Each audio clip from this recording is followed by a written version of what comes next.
All right, Marissa, as we watch your butterfly here from the side view, you kind of see a little bit better what we're talking about as far as your arms entry goes. Let's scroll in just a little bit here.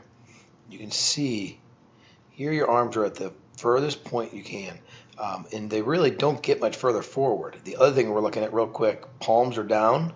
You don't want those palms down. Lynette does this drill, she calls it the teacup drill, whereas your pinkies are up. You make little circles with your thumbs and your pointer finger. We always want to make sure that our pinkies are up as we're coming across the water. But really the biggest thing is, here's where your hands are entering, here and here. What we want to see your hands entering is here and here. So you've really got to work at where those hand entries are. Okay? As we go through here, we can see the breath is so quick and early. We can also see those feet come above the water, but remember what we saw underwater. We've got to make sure that we're not lifting those feet out one at a time. Both have got to come together. Now the other thing we're kind of seeing here, and this might be cause of why you are doing a little bit of a flutter kick, you're coming a little too high out of the water. Ideally, we'd like to see your chin just skate right along the surface. So lift that chin up right at the surface of the water so you can get your head down a little bit better. You don't want your shoulders and the top part of your suit coming out. Keep your head down. Excellent job at dropping your head in before your hands come around. But again, palms and palms. Okay? When you exit the water, you exit so well. Okay, that's a good job of finishing that stroke. But keep right here, you have your pinkies up a little bit. Keep them up. Don't let them come down. All right? And again, pay attention to where that hand entry is and how wide those hands are.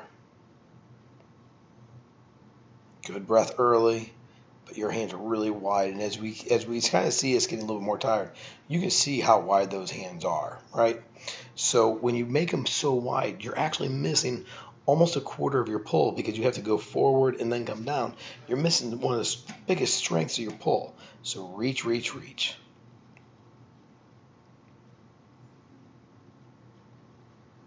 Kick looks good as far as a 2-beat kick. We like that you're kicking at the top. We like that you're kicking at the bottom.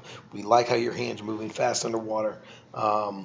It could be a little bit bigger and it could be a little bit stronger, but I think that's going to come as you get a little bit older. And as we know, we have a birthday coming up, and I think you told me 12 days at this point.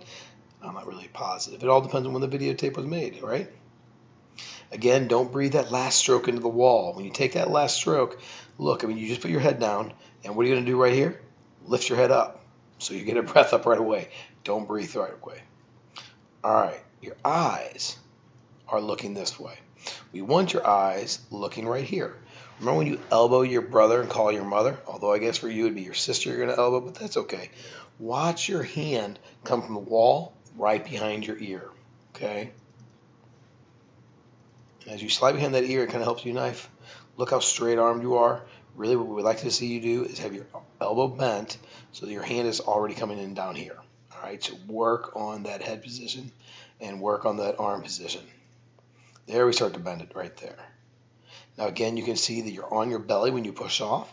Remember, you want to be on your side, turning toward your stomach, and then you can see that you've got your head way above that streamline. In fact, your elbows aren't even locked, so we've got to work on that streamline. Wait for about 2 seconds, start the kick. We see one kick. All right, so that was one kick. Ideally, if you're doing your 6 kicks, your first stroke is going to be starting right about here. So I would tell you this is about almost 3 body lengths behind where we want you to be. Okay, so we got to work on that. And we've talked a lot about dolphin kicking and doing 6 dolphin kicks. So we know you know how to do it. We just have to do it. Again, beautiful job of breathing early. Just make sure you keep working. Get those hands around. Great job, Marissa. So proud of you.